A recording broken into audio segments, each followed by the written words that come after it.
सामाजिक न्याय पार्टी के प्रदेश अध्यक्ष पुनीत कश्यप ने पार्टी की आगामी रणनीतियों और विचारधारा को जनता के सामने रखा। उन्होंने अपने संबोधन में इस बात पर विशेष जोर दिया कि उनकी पार्टी किसी एक वर्ग विशेष की नहीं बल्कि सर्व समाज की प्रतिनिधि है।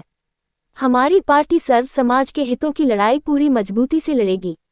समाज का कोई भी व्यक्ति, चाहे वह किसी भी वर्ग, जाति या धर्म का हो, अगर उसके साथ अन्याय होता है तो सामाजिक न्याय पार्टी उसके साथ कंधे से कंधा मिलाकर खड़ी रहेगी। हम केवल वादे करने नहीं बल्कि हर सुख दुख में लोगों के साथ हर संभव समय पर खड़े होने का संकल्प लेकर आए हैं। इस अवसर पर पार्टी के कई मुख्य रणनीतिकार और स्थानीय नेता भी मौजूद रहे, जिन्होंने संगठन को बूथ स्तर तक मजबूत करने का आह्वान किया। सम्मेलन की सफलता और उमड़ी भीड़ को देखते हुए पार्टी कार्यकर्ताओं में भारी उत्साह देखने को मिला। खबर प्रदेश में 24 सितंबर को पिछले साल पार्टी लॉन्च की और अब उत्तराखंड में इसका विस्तार है और 2027 का चुनाव उत्तर प्रदेश और उत्तराखंड में, उत्तराखंड की प्लेन सीटों पर, उत्तर प्रदेश की लगभग 100 सीटों पर पार्टी मजबूती से लड़ेगी और हमारे बिना उत्तर प्रदेश और उत्तराखंड में किसी की सरकार नहीं बनेगी। दोनों प्रदेशों के मुद्दे एक रहेंगे, अलग अलग है? नहीं, दोनों प्रदेशों का, पूरे देश का एक ही मुद्दा है। देश आजाद हुए 78 साल हो गए। हमारा मेन मुद्दा है कि देश और प्रदेश कब बढ़ेगा, जब इस देश का जो शोषित वर्ग है, जिसको विकास की मुख्य धारा से अलग हटाया गया है, जिसकी आबादी 60-65% है, जिनको कहीं भी हिस्सेदारी नहीं है, अगर वो हिस्सेदारी में आ जाएगा तो देश और प्रदेश आगे बढ़ जाएगा।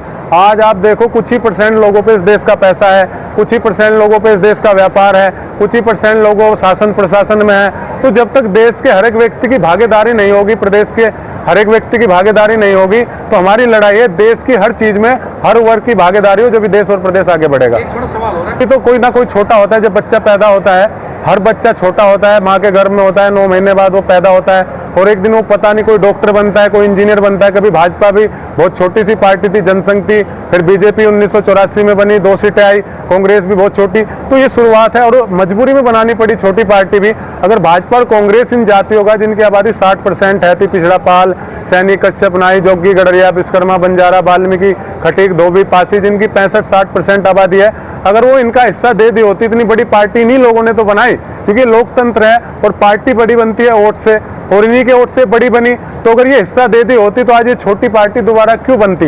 इन्हीं के जो तानाशाही रवैया रहा है, छोटे लोगों को इन्होंने दबाने का काम किया है, इनका हिस्सा लूट कर कुछ ही लोगों को देने का काम किया है। इसलिए इस पार्टी का गठन किया गया और आने वाले समय में पूरे देश प्रदेश में पार्टी मजबूती से खड़े होकर चुनाव लड़ेगी और सत्ता में पहुंचेगी।